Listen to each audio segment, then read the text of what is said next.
Saya agak skeptical ya sama data ya, sama statistik kriminal ya, karena begitu banyak dark number yang belum terungkap kan. Apa benar ini dari 2019, apa benar ini satu-satunya jaringan?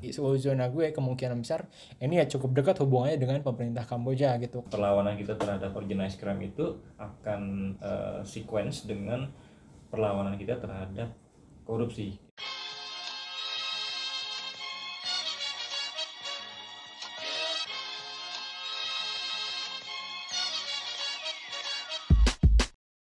Selamat datang kembali di podcast Bebas Aktif season ketiga, episode ketiga, bareng gue Raffi, Ikhlas, dan ada Mas Sofwan juga.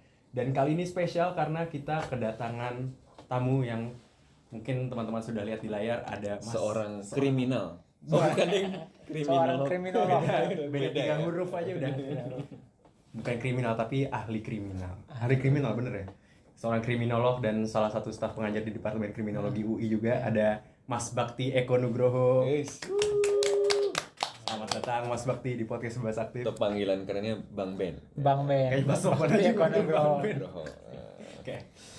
Dulu sempat ngajar ini juga ya di kelas kelas PPDK kayaknya ya. Oh ya? Iya, kan saya Mas Bakti. Dapat amin Mas. Oh gitu. Lumayan. Pernah diajar Mas Bakti nggak kelas dulu? Nggak pernah kalau gue. Seru. Nah, kita sudah mendatangkan seorang kriminolog. Berarti apa yang kita akan bahas kelas? Oh, itu sebuah tindak kriminal internasional. Kriminal internasional kayak ini ya, mega sekali ya. Mega sekali. Karena ya gue denger juga dan baca-baca juga di berita beberapa hari terakhir Kenapa ada mega sekali?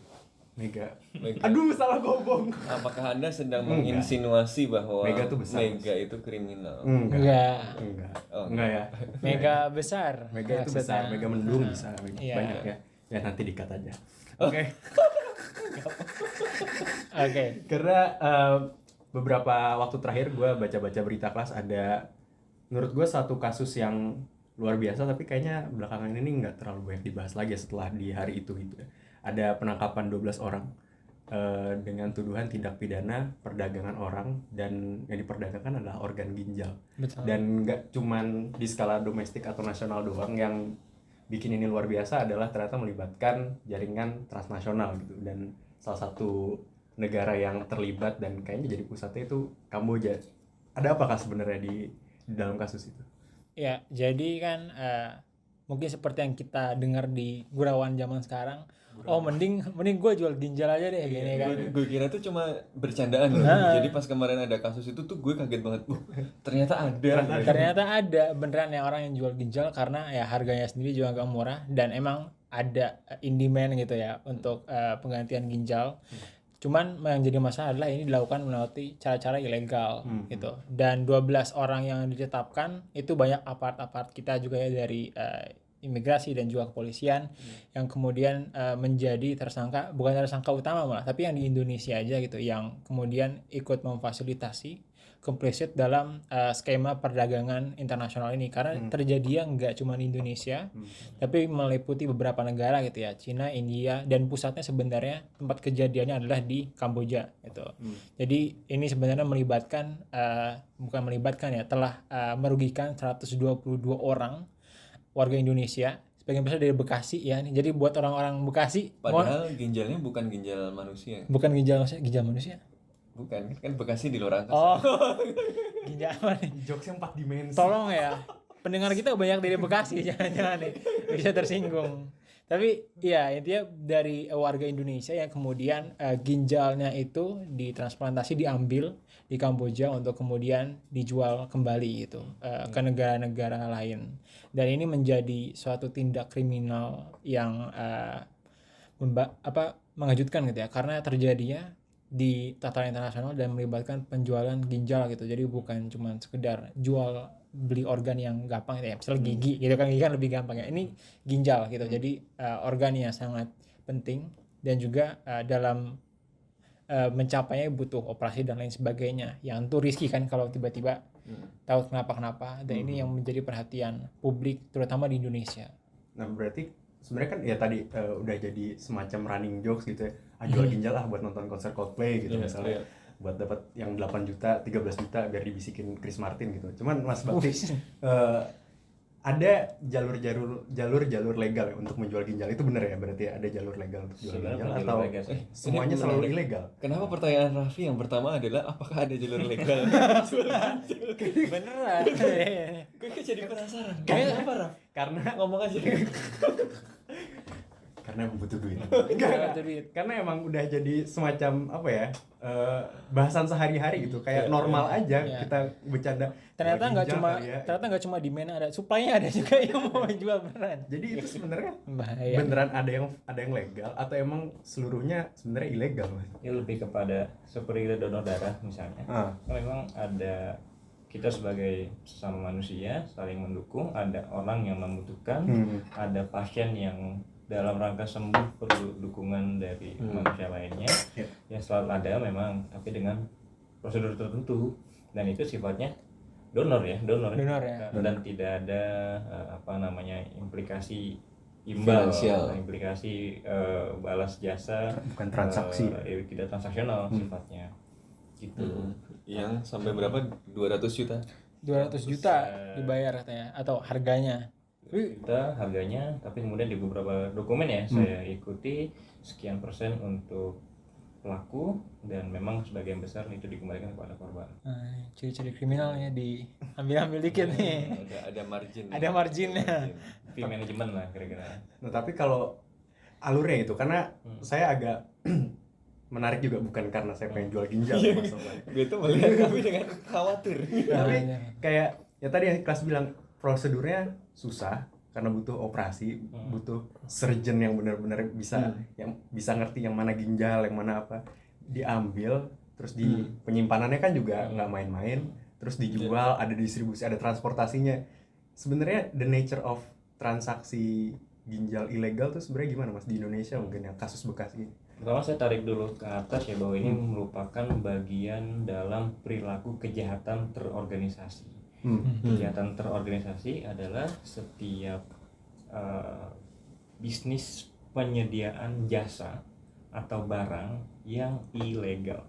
Kita bisa sebut aja semua yang kita butuhkan tapi ilegal itu di-provide oleh organized crime. Tapi memang ada kebutuhannya, ada pasarnya. Paling sering jadi contoh itu narkotika. Ada pasarnya, tapi oleh negara di criminalize. Jadi belum tentu ada kebutuhan dan ada yang menyediakan, itu boleh-boleh saja gitu ya. Karena yang dibutuhkan dan legal itu di-provide oleh legal market, oleh pasar resmi. Pasar bawah tanah, underground market atau black market itu memprovide tadi hal-hal yang ilegal. Prostitusi misalnya, pasarnya ada yang perlu jasa atau layanan prostitusi. Tapi kan negara atau beberapa perda itu mengkriminalisasi, mengilegalkan. Makanya di-provide oleh bisnis ilegal. Sama dalam konteks ini.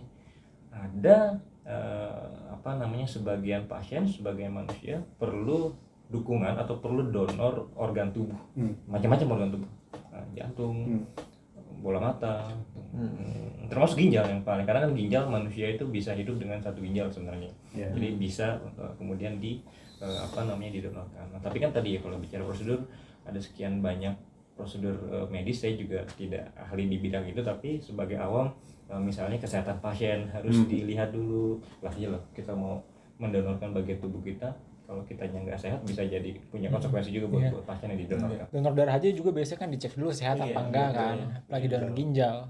Iya. Yang paling menonjol bahwa kenapa ini dilakukan oleh pelaku yang terorganisasi, bukan pelaku yang spontan yang sekali dua kali beraksi lalu bubar, karena ada beberapa ciri. Pertama, yang paling menonjol ada pembagian tugas di kelompok-kelompok ini, dari mulai yang merekrut di bawah ya, yang mencari potensial victim, melakukan bujuk rayu.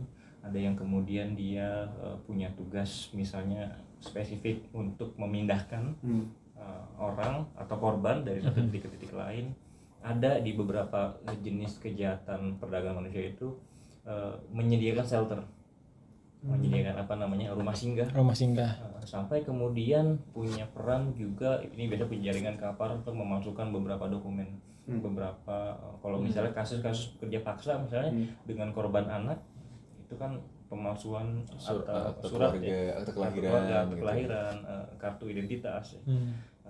Ada pembagian kerja yang spesifik dan kalau pembagian kerja, kejahatan di jalanan pun, kejahatan konvensional pun ada pembagian kerja. Copet itu kan juga bukan kejahatan individual sebenarnya.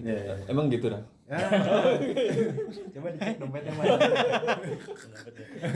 Ada yang memang eksekutor itu tugasnya dia ngambil barang, tapi selain eksekutor ada yang mengalihkan perhatian nyenggol-nyenggol dikit sehingga calon korban itu terdistraksi. Kalau sudah pembagian kerja, begal di jalan Ini itu juga diperhatikan ya, jangan jadi manual. Iya. Kita ilustrasi. Ini ilmu. Emang bisa ghost buat tergantung niat, benar. Lanjut.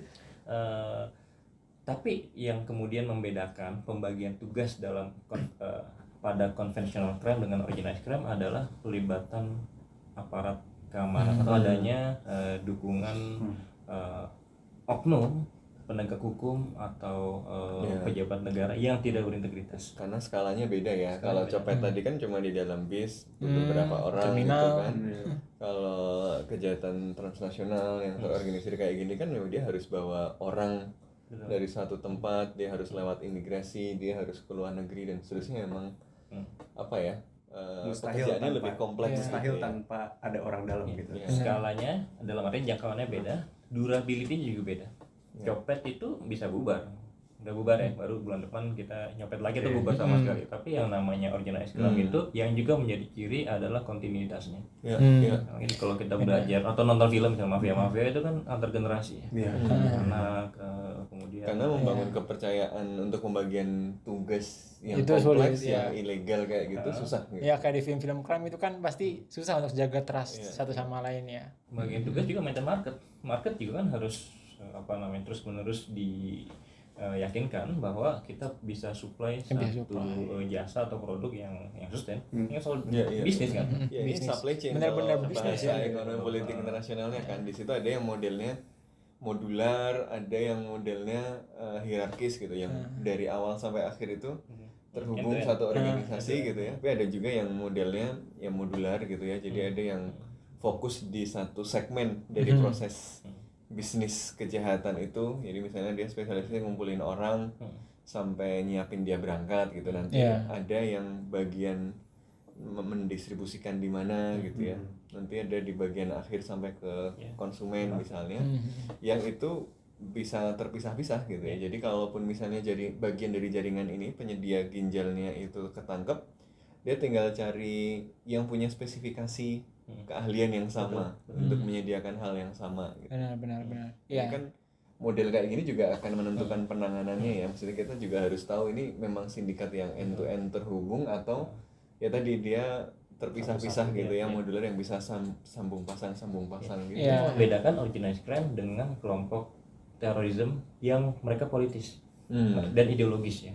Sementara organized crime itu memang ada beberapa case yang kalau teman-teman dengar narkoterorisme misalnya, kasus di Kolombia Pablo Escobar itu kan, tapi itu sangat unik, sangat di luar pattern yang ada. Tapi kebanyakan dia driven by economic interest. Jadi nggak penting kalau misalnya kelompok politik terorisme itu kan betul-betul driven by ideology, dia akan bekerja sama dengan kelompok yang satu visi, yang satu garis ideologi. Tapi kalau narkotics dia bisa bekerja sama dengan apapun. Tadi yang Mas Sofan bilang base-nya adalah tadi ya, lo bisa kasih gua apa.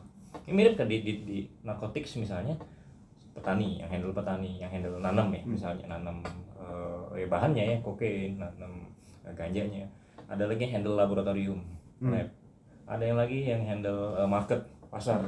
Dan ini nggak sendirian ya, dia bisa macam-macam. Kalau di sini masalah di sini, ditangkap polisi di sini, dia bisa cari yang lain, supplier lain gitu. Petani nih, petani bisa jual kemana aja, nggak bisa nih kita semuanya pemain nih bisa dapat dari petani yang sama, bisa pakai lab yang sama misalnya.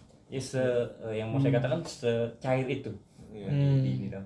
Tadi kalau kita bilang di awal, Ikhlas bilang ada 122 korban misalnya, saya agak skeptical ya sama data ya, sama statistik kriminal ya, karena begitu banyak dark number yang belum terungkap kan. Apa benar ini ini dari 2019 apa benar ini satu-satunya jaringan? Iya, benar. Kalau betul ini satu-satunya jaringan, apa betul hanya Kambodia atau China yang disebut Iya. di pemberitaan sekarang? Apa Betul, apa banyak lagi misalnya negara destinasi yang tidak terekspos belum terungkap misalnya? Iya, iya, iya. Ini kan yang terungkap Berapa aja. banyak, Mas? Ya.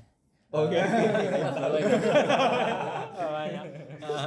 Dan kalau menurut gue ini ada istilah bisnisnya juga gitu kan. Kalau misalnya kalau dihubung-hubungin gitu ya. Kan kalau tadi copet itu kan bisa ya dia nyopet sehari udah bisa cukup buat seminggu gitu kan. Nah, kalau ini tuh namanya mentalitas yang dia cukup just to get by aja gitu buat hidup. Tapi kan kalau bisnis yang kayak gini ya kejahatan yang kayak gini kan benar-benar bisnis gitu. Sustainable. Bahkan startup gitu kan. Iya, iya. Bener-bener aim-nya tuh buat tumbuh, buat Itu scaling up gitu. MNC itu. MNC. Multinational. Benar. Jadi sifat itu juga yang mesti diperhatiin gitu kan, Multinational mungkin crime. ya dalam menyikapinya gitu.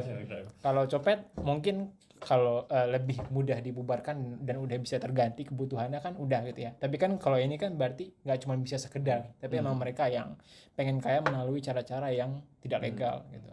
Tapi apa yang membuat mereka begitu organize, Mas? Maksudnya ini dark world Iya. yang aturan juga abu-abu, nggak jelas, nyari apa-apa harus ilegal, mungkin pakai orang dalam atau apa. Kenapa mereka bisa begitu organize biasanya gitu? Survivability itu alasan pertamanya dan mendasar ya. Mereka harus organize karena untuk bertahan. Makanya dalam banyak kelompok mereka punya yang namanya aturan internal dan itu ketat. Oh iya, Itu, iya. apa namanya berlaku. Jarinya dipotong. Iya, satu, iya, baru mau ya. ngomong. Dipotong, dicap pakai apa just. Itu juga salah satu ciri dari organized crime adalah mereka itu ciri dan persamaan dengan kelompok teror adalah mereka sama-sama deploy violence dengan berbagai tentunya tingkatannya ya. Dan itu punya makna pendisiplinan ke dalam internal. Loyalty itu penting ya, kepercayaan ke dalam penting juga untuk menegaskan kompetisi sebenarnya ya. Begitu ya. Hanya saja kepada penegak hukum biasanya ya dalam pola umumnya di banyak negara organized crime memang lebih memilih bribe daripada confronting atau berperang melawan penegak hukum. Pablo Escobar tuh memang sangat unik ya, dia betul-betul angkat senjata melawan Karena ada konteks khusus kan. Iya, ada konteks juga. politiknya ya kan. Khusus. Ya kita nggak bisa menafikan itu ya. Tapi memang yang yang menarik tadi adalah ya kenapa mereka harus terorganisir ya. Kalau nggak terorganisir mereka udah ketangkep kan gitu. Betul. Nggak bisa asal-asalan Jadi gitu. nggak bisa asal-asalan. Yang akhirnya bisa bertahan lama sebagai organized crime adalah yang sudah mampu lolos seleksi survivabilitas itu kan. Jadi yang kapasitas organisasinya rendah ya pasti langsung dari awal udah ketahuan gitu loh. Yang ketahuan ini berarti Amatir langsung Jelek mati gitu berarti ya. agak jelek gitu. Berarti kalau baru ya 2018 masih lumayan lah ya baru, tapi tapi menunjukkan bahwa memang nggak ada karena bisnis yang legal aja bisa nggak survive kan kalau organisasinya nggak bagus, apalagi bisnis yang ilegal gitu. Yang ilegal itu kan artinya ketahuan gitu dikit ya rusak semua kan, artinya dia harus punya pengorganisasian yang memang sistematis, yang pembagian kerjanya rigid, jelas, yang bisa fungsional gitu ya. Ya kalau nggak mati gitu. Jadi Tapi kita memang mesti cermat juga gini, Mas. Selain dari sisi pelaku ya, di market juga establish ya. Terus menerus permintaan itu kan nggak pernah berhenti. ya. Ini jangan sampai, ini kita belajar aja dari case narkotics ya. Ini satu jaringan terungkap, kan pemain nggak cuma ini ya. Jangan sampai seluruh mata fokus sama ini, tapi kemudian jaringan yang lain bekerja. Ya malah disuplai sama yang lain. Iya, Kadang-kadang katanya kalau di film-film crime gitu malah justru kalau ada jaringan yang kebuka itu artinya ada yang main. Ada yang main, lain. dibuka gitu ya. Nah, jadi ada saingannya atau yang lebih besar. Ini ada kalau di cerita-cerita yang gue sering dengar di Jepang kan ada yakuza gitu ya. Itu katanya kalau ada pemain baru gitu yang di luar yang sudah established, kalau dia sudah lewat batas tertentu dikerjain gitu. Memang ada batasnya gitu loh. Jadi kalau dia mengganggu market yang sudah established gitu. Jangan-jangan kayak gini juga nih, maksudnya ini pemain malah justru pemain baru ada kemungkinan gitu. Kita itu. nggak tahu gitu ya. Tapi penting untuk melihat itu ya, karena apa ya tadi, karena pasarnya cair sekali, jadi jangan sampai ngelihat ini, wah ini prestasi terus Ya, benar-benar. masalah kayak udah selesai, padahal barangkali ini cuma apa ya salah satu ya puncak gunung es saja Betul, gitu, ini di kita dalamnya banyak banget gitu. Sebentar kita apresiasi ya bapak-bapak, ibu-ibu di penegak hukum yang sudah sampai Apresiasi dulu Mas. Apresiasi, kita Terima harus kasih. apresiasi dulu. tumben. presisi. Apresiasi. Tapi kalau sindikat ya, berarti perdagangan ginjal atau organ-organ lain tuh, mungkin ginjal dulu ya, itu kalau dibandingin sama transnational organized crime yang lain tuh udah se-establish apa Mas? Maksudnya kalau narkoba kita kenal segitiga apa yang di Indonesia namanya? Segitiga emas atau Di apa? Asia Tenggara. Di Asia Tenggara ya. Golden Triangle dan dan gula sawit gitu. Oh, gue pernah tuh ke Poppy Museum tuh di Chiang Mai. Oh iya. kopi itu apa? Kopi itu opium. Ini opium, Kan udah established banget ya kalau di narkoba Golden Triangle itu. Golden Triangle dan macam-macam. Kalau ginjal ini udah Sorry saya nggak lupa bawa datanya ya, tapi yang paling established organized crime itu tetap narkotik sih. Di banyak tempat ya, termasuk di Indonesia itu yang top ya. Yang ya tetap bukan berarti ini nggak ada uangnya ya. Oh, Indonesia ada yang top juga ya. Apa narkotikanya? Paling Bukan tinggi sesuatu ya. untuk dibanggakan sih. Tapi dan ini pun di bawah kelompok perdagangan manusia ya, dan salah satunya adalah perdagangan organ, yang kemudian dekat adalah misalnya pekerja paksa, pekerja anak. Nih risetnya Mas Sofan tuh ya tentang kebun di banyak sawit, perkebunan, nah itu banyak tuh teman-teman saudara kita yang jadi korban di sana. Prostitusi paksa, apalagi ya? Iya, jual beli orang ya, apa yang anak itu, Yang adopsi anak.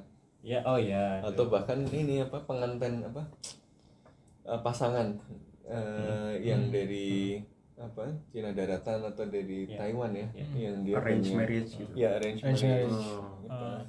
Itu jadi salah satu modus ya sebenarnya. Ada beberapa modus ya. Jadi saya yang tadi nyambung Mas Sofan, ada modus perdagangan manusia itu namanya romance trap. Ini cowok cewek kalau di approach lewat DM, lewat apa bule gitu ya, dia kenalan, Oh, baru iya. kemudian ngebangun Itu ada istilahnya apa nih? chemistry. Yang saya tahu romance trap, mungkin ada istilah lain.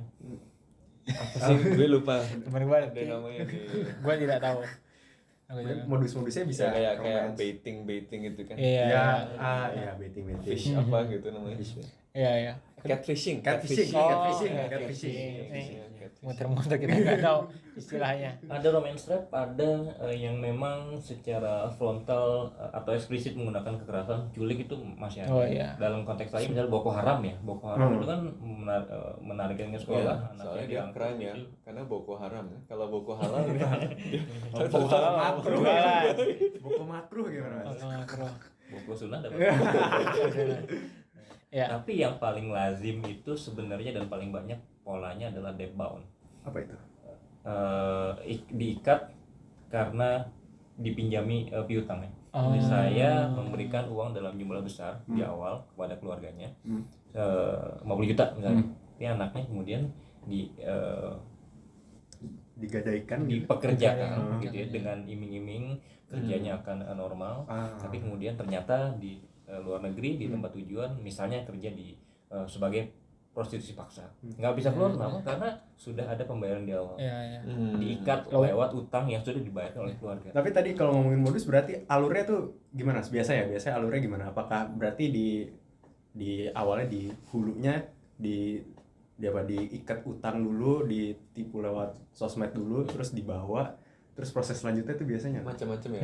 Ya, dan menurut gue yang penting juga adalah gimana dari ini kan berarti kan ada transaksi jual beli juga ya. Betul. Yang kemudian juga dikompensasi gitu orangnya, dibayar. Nah, itu gimana gitu kan, berarti kan ada semacam transaksi yang terjadi juga, persetujuan, gak sepenuhnya Ini konsen memaksa gitu, ya. ada konsennya gitu. Itu tubuhnya tubuh dia sendiri kan. Iya. My body my right. Waduh. Tapi digunakan dalam konteks yang salah. Iya. Ini gimana tuh? Gimana? Kenapa misalnya dia jual beli ginjal gue gitu kan? Gue mau jual ya serah gue kan? Gitu. Pertama adalah kalau kita berangkat dari kasus yang banyak didiskusikan terakhir itu, nah yang di Bekasi itu kan salah satu channel pelaku mengakses korban adalah lewat media sosial. Oke. Di bawah flag-nya itu adalah donor ginjal. Donor.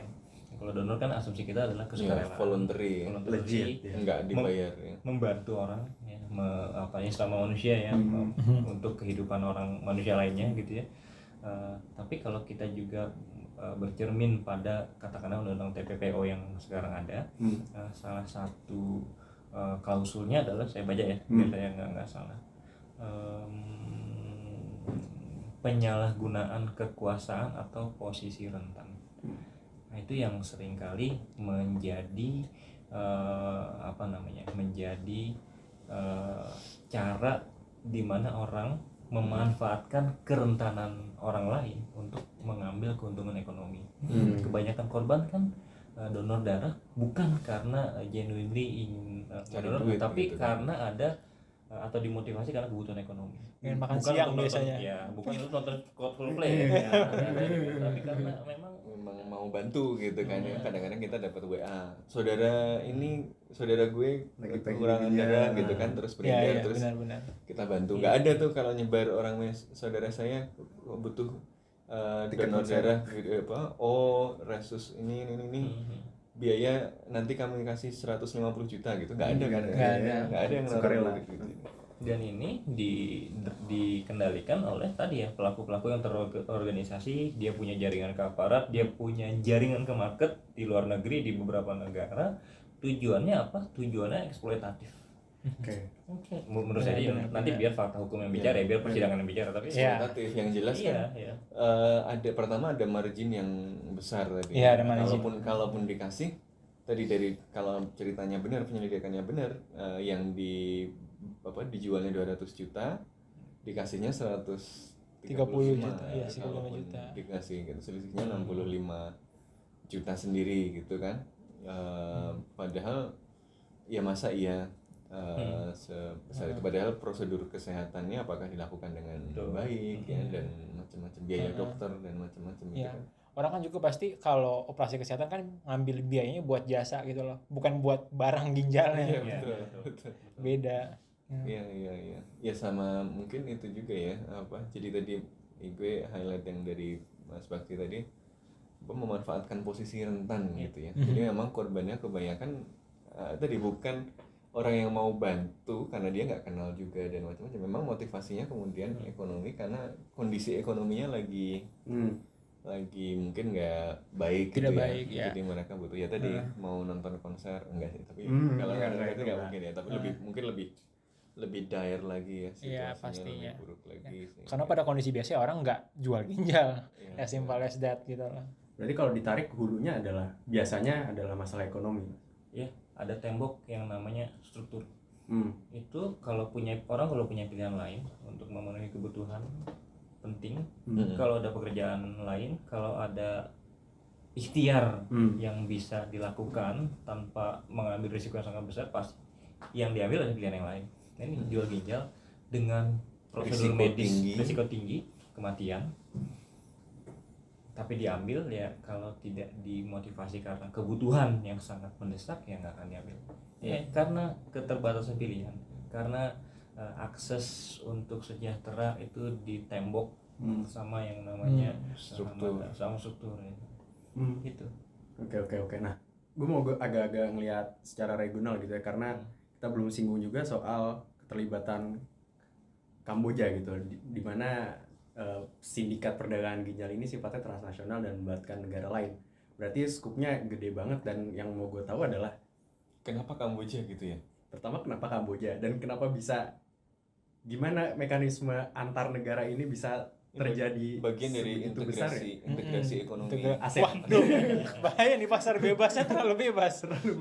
Sebenarnya kalau industri yang berkaitan dengan kesehatan itu di Asia Tenggara kan yang terkenal Malaysia ya, layanannya bagus tapi Ya. relatif terjangkau, maka banyak yang pada orang Indonesia itu pada pergi ke Malaysia, ke Penang gitu kan misalnya.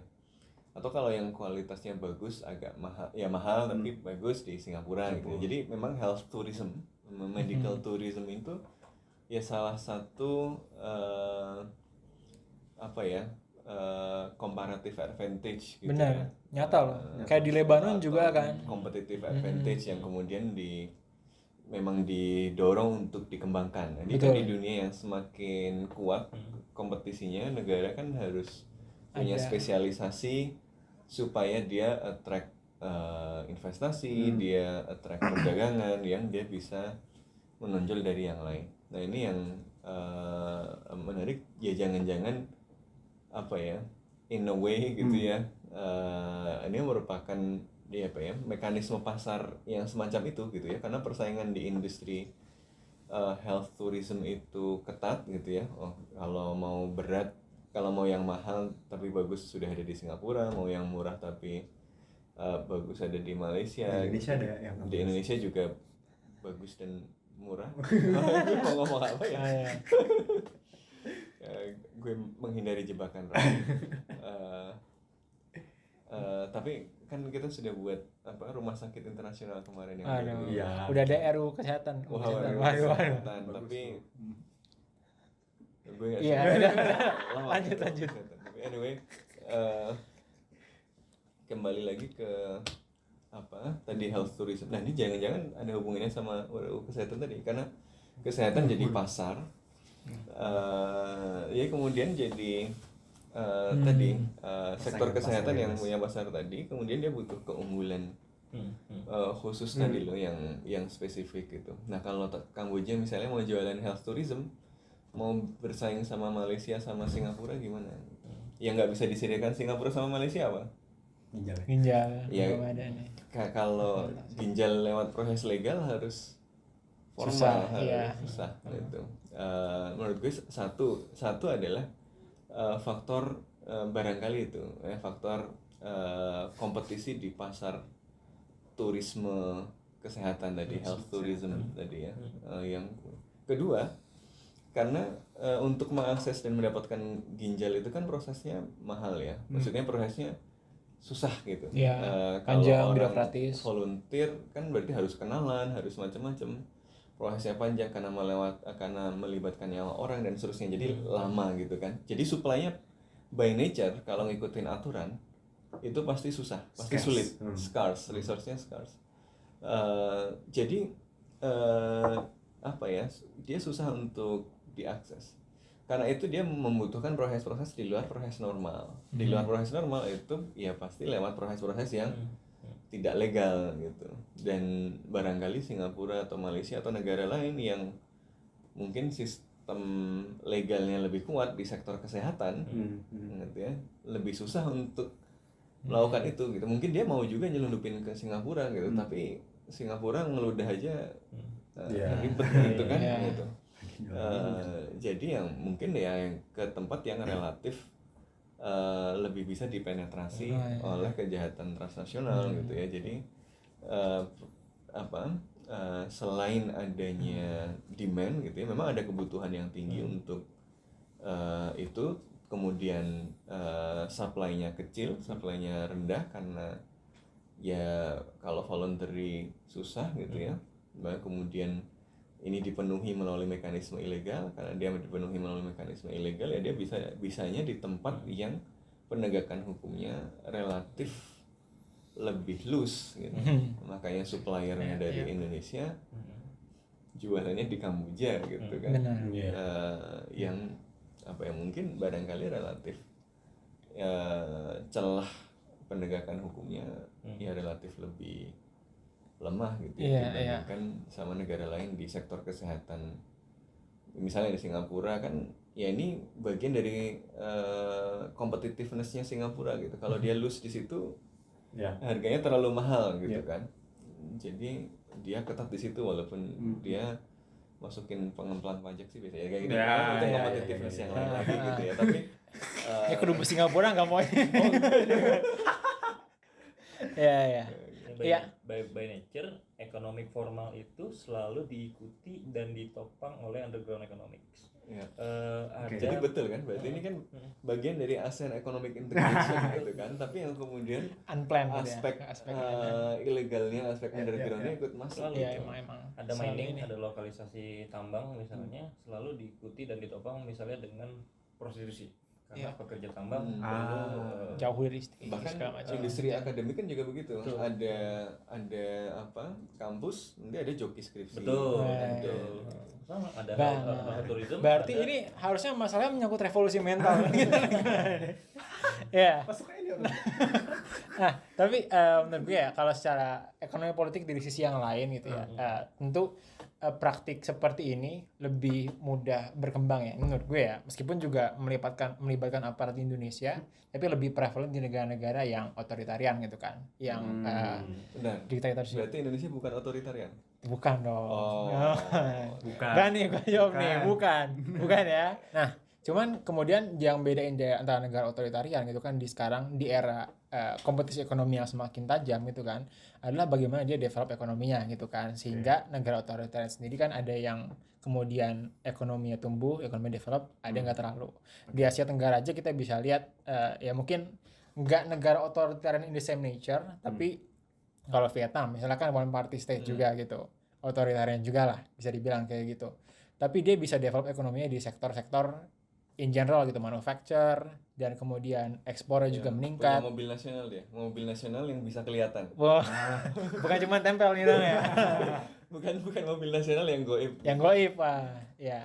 Ya, jadi ada yang bisa kemudian negara yang cenderung otoriter tapi bisa develop ekonominya in general gitu. Jadi dalam sektor yang lebih luas menguntungkan publik yang secara lebih luas juga. Kan jadi welfare nggak cuma segelintir elita doang yang naik, tapi emang wage dan kesejahteraan rakyatnya juga. Nah, tapi ada juga yang kemudian menurut gue ya kalau yang Kamboja dan mungkin kalau di Asia Tenggara Myanmar gitu kan, atau Laos to some extent gitu, yang kemudian ekonominya nggak bisa develop secara luas gitu, secara umum, sehingga ada beberapa sektor yang dikuatkan gitu kan.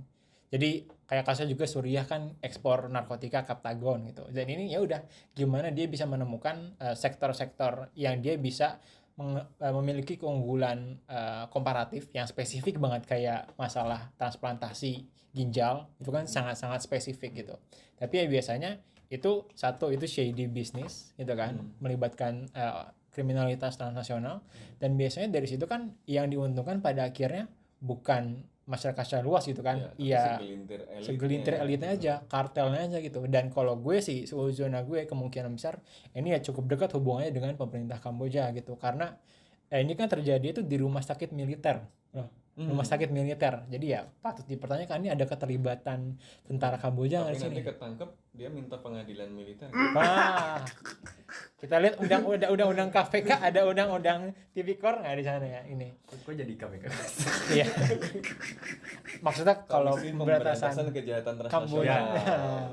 Benar, ya seperti itu gitu kan. Jadi kemudian dan ini juga medical tourism ini kan dan di rumah sakit yang sama ya dipromosikan juga sama ex Perdana Menteri Hun Sen gitu kan. Dulu. Iya, beneran. Ini harusnya medical tourism bisa menjadi ini. Dan ngomong-ngomong Kamboja lagi pemilu ya. Iya, udah. Nunggu hasil. Nunggu hasil. Makanya udah ya.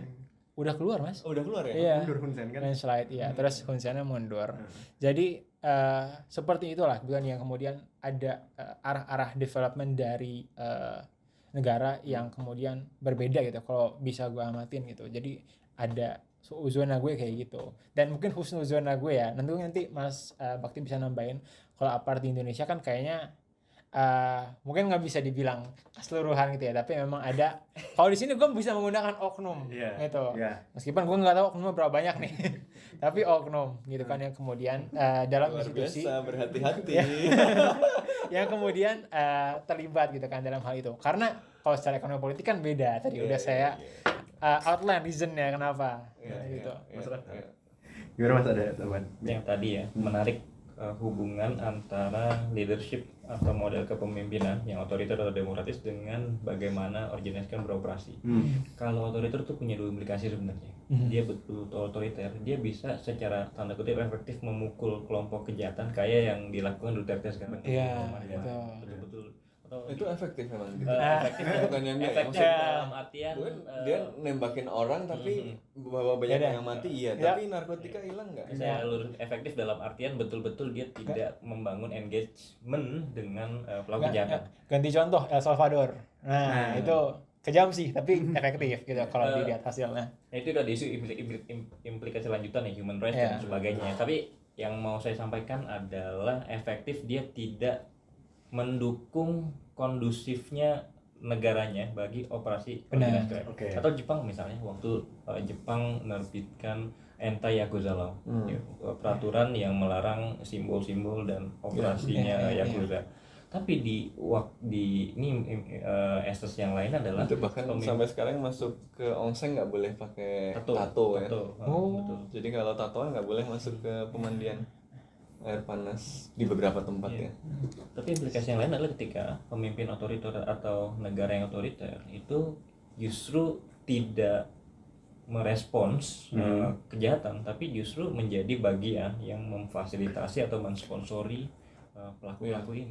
Jadi atau mengambil untung. Kalau otoriter itu take it or leave it gitu Iya. kan. Kalau dia leave it ya dihabisin betul gitu ya, nggak engage. Tapi kalau diambil ya diambil aja sekalian Jangan-jangan semuanya. Kamboja seperti yang tadi kelas sampaikan. Bacaannya seperti itu. Nah, kalau demokrasi, nah ini yang menarik Kalau nih. demokrasi fragmented Betul. khususnya ya. Jadi kalau menurut gue tergantung karakter dari negara Tergantung juga. karakternya. Apakah institusi negaranya itu insulated dari kepentingan subnasional yang beragam, atau dia fragmented yang ada segmen-segmen yang melayani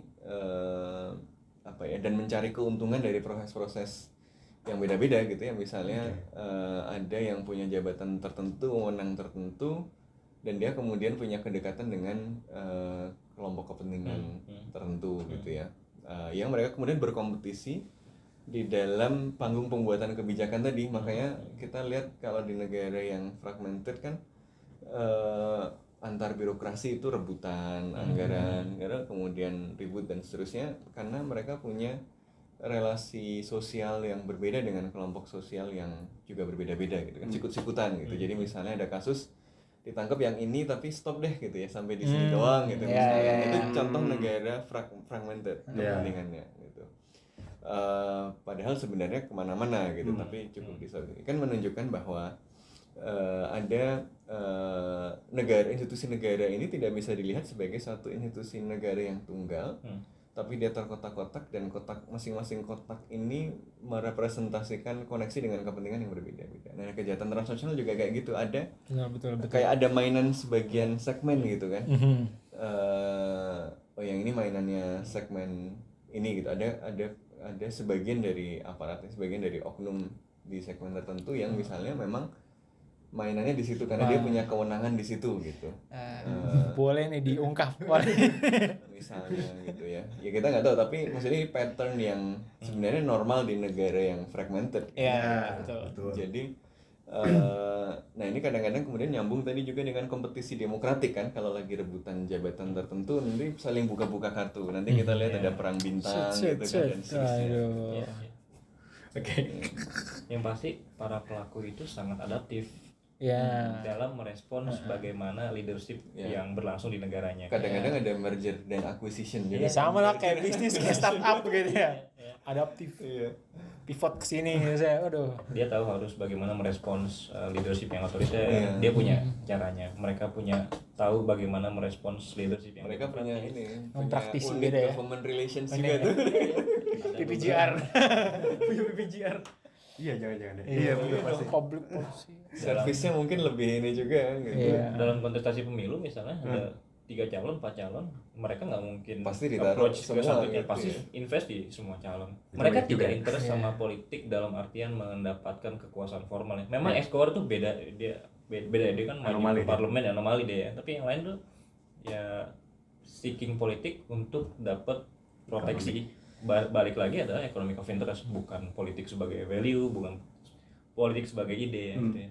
Dan kalau mungkin sekalian kita menuju akhir gitu ya, kalau kita bicara soal penanganan gitu ya, karena lagi-lagi ini transnasional melibatkan lebih dari satu negara, lintas batas negara juga, dan ukurannya besar, bagian dari institusi, dan sejauh ini penanganannya yang ada nih status quo-nya tuh seperti apa Mas untuk transnational organized crime di tindak pidana perdagangan orang itu? TPPO ini. Pertama kalau yang existing kita udah punya regulasinya ya, undang-undang TPPO tadi, undang-undang tindak penghapusan tindak pidana Perdagangan orang. ya. Tapi kalau saya boleh usulkan di meja ini apa yang harus kita perlu rekomenkan. Pertama adalah yang paling dekat penegakan hukum yang efektif, akuntabel. Kita perlu pejabat publik, aparat yang berintegritas, karena tadi ya pelaku kejahatan terorganisasi dalam konteks ini adalah tadi pedagang, orang-orang yang memperdagangkan organ tubuh manusia. Mereka akan tumbuh, akan bekerja efektif kalau disupport, kalau dibantu oleh aparat-aparat yang korup. Mau tidak mau pasti ada keterlibatan aparat. Tanpa itu nggak bisa kan ya? Nggak bisa transnasional. Imigrasi dan macam-macam itu pasti susah. Lintas negara itu nggak akan bisa tanpa Kan ditanya kenapa mau pergi ke luar negeri mau jual ginjal kan nggak mungkin lolos gitu kan ya. Tapi bener temen gue juga yang ke Kamboja katanya diceknya lebih ketat gitu loh sama imigrasi. Soalnya ada kecurigaan itu. yang harus diperkuat ya, saya rasa ya. Makanya selalu saya dalam banyak kesempatan bilang perlawanan kita terhadap organized crime itu akan sequence dengan perlawanan kita terhadap korupsi gitu kan. Itu ya sequence. Satu, Perkuat KPK ini kepada seluruh balon capres. kedua itu masyarakat juga harus punya awareness yang baik ya, edukasi publik ya. Nah, gimana pun society harus di-empower dalam artian punya literasi yang kuat ya. Risiko yang akan dihadapi ketika misalnya akan mendonorkan organ tubuh secara ilegal sampai pada kematian misalnya, itu yang harus juga diberikan pemahaman kepada masyarakat. Ya, Termasuk tapi itu karena repot ya, kayak rokok aja, merokok membunuhmu, terus ada foto-foto serem aja orang pada nggak ngaruh juga gitu. karena itu alasannya yang ketiga ya, alasannya yang paling mendasar dan rootsnya itu adalah ekonomi. Tadi ya, rootsnya adalah ketidakadilan, ketidaksejahteraan, tidak cukupnya sumber daya yang bisa diakses oleh masyarakat untuk memenuhi kebutuhannya. Ya, kalau bisa dapat dukungan yang tangible, bisa terjangkau, bisa diakses, ngapain jual ginjal dengan risiko sedemikian apa? Nah ya memang utopis ya, tapi itu yang memang negara ini harus perlu hadirkan ya, kesejahteraannya, supaya nggak ada orang yang dimanipulasi atau dimanfaatkan kerentanannya oleh pelaku-pelaku yang tidak bertanggung jawab. Jadi ini kan menunjukkan bahwa kasus TPPO yang melibatkan perdagangan orang untuk kemudian dijual ginjalnya itu kan sebenarnya simptom atau gejala dari penyakit yang lebih besar lagi kan. Dia menunjukkan bahwa ada kondisi struktural yang timpang yang membuat orang itu melihat tawaran untuk jual ginjal jadi menarik gitu kan. Kalau dia punya pilihan lain, pekerjaan yang lebih layak, yang lebih mungkin risikonya lebih kecil gitu ya. Karena kan operasi ginjal mau di sebelah rumah sakit sebelah kita aja kita pasti mikir juga gitu kan. Gitu. Aduh. Karena ya pasti berat gitu, ini harus ke luar negeri ke orang yang nggak kita percaya, maksudnya orangnya kita nggak kenal kan, dokternya dan macam-macam. Kita mau periksa gigi aja kita harus cek dulu dokternya siapa gitu kan, ini nggak kenal dan macam-macam. Itu kan artinya ada sesuatu yang lebih besar gitu. Jadi berarti ada problem struktural soal ketimpangan ekonomi, dan ngomong-ngomong memang ketimpangan kita secara umum ya di seluruh dunia dan juga di Indonesia itu memang mengalami peningkatan gitu kan ya. Jadi ini tantangan yang kemudian harus diadres. Tapi di sisi lain, selain soal struktural, soal ketimpangan ekonomi tadi, juga soal institusional berarti kan ada ini simptom dari problem institusional, bahwa ada bagian dari institusi negara di Indonesia, di Kamboja dan di negara-negara lain yang berkaitan yang memang bermasalah. Karena kejahatan transnasional cuma bisa ada kalau ada keterlibatan oknum dari aparat, dan itu artinya institusinya nggak sehat gitu kan. Artinya kemudian ya memang reformasi birokrasi, reformasi hukum, revolusi mental, tapi yang beneran gitu kan. Itu merupakan hal yang memang fundamental. Jadi kita nggak bisa ngelihat kasus ini cuma melihat ini kasus ini doang gitu ya. Iya, iya, Jadi ini betul. ada PR besar yang harus dituntaskan supaya kita nggak kayak motong kepala hidra gitu ya. Ya. Dipotong kepalanya, masih ada 8 kepala yang lain, terus kepala yang itu muncul lagi. Nanti Herculesnya nggak menang-menang. Iya, betul. Nah, menarik tuh soal kepala hidra. Dan ini sebenarnya agak di luar topik kenegaraan gitu ya. Jadi, tapi menurut gue ini jadi soal yang pertanyaan yang menggelitik buat gue gitu. Karena sebenarnya in similar cases juga ada kasusnya. Nah, ini artinya kasus legalisasi ini kan. Nah, karena kan kalau terkait shadow economy lainnya kayak tadi bilang narkotika, prostitusi, kan salah satu elemen yang coba diterapkan di beberapa bagian dunia adalah legalisasi kan. Gimana kita bisa legalisasi atau lokalisir prostitusi, narkotika juga yang ringan-ringan. Nah, kemudian ini kan berarti biar nggak memotong kepala hidra salah satunya kan. Apalagi ini menurut gue berat ke aspek medis ya, nggak kayak prostitusi yang rekreasional. Nah, bahwa emang ada demand untuk ginjal itu karena orang butuh dong. Nggak mungkin orang beli ginjal buat senang-senang. Sih diatur lebih baik lagi gitu. Nah iya, nah cuman mungkin aspek yang menarik yang pengen gue tanya adalah apakah kemudian itu menjadi sesuatu yang moral gitu ya, yang untuk dilakukan. Apakah emang harusnya dibolehkan orang jual organ untuk emang diberikan wadah yang sah gitu?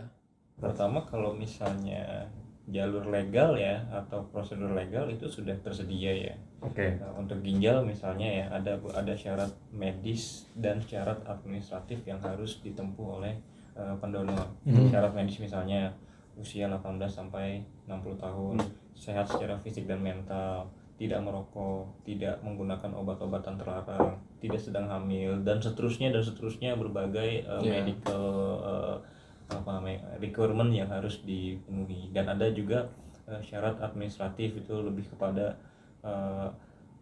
punya identitas, membuat pernyataan. Tapi begini ya, isu legalisasi yang sudah dimulai di banyak negara maju.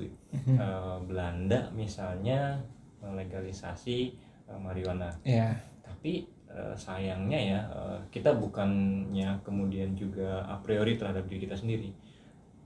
Kebudayaan hukum di banyak tempat itu sudah lebih dahulu dibandingkan kita. Mereka melegalisasi tapi kedisiplinan kebudayaan hukumnya itu betul-betul sudah siap.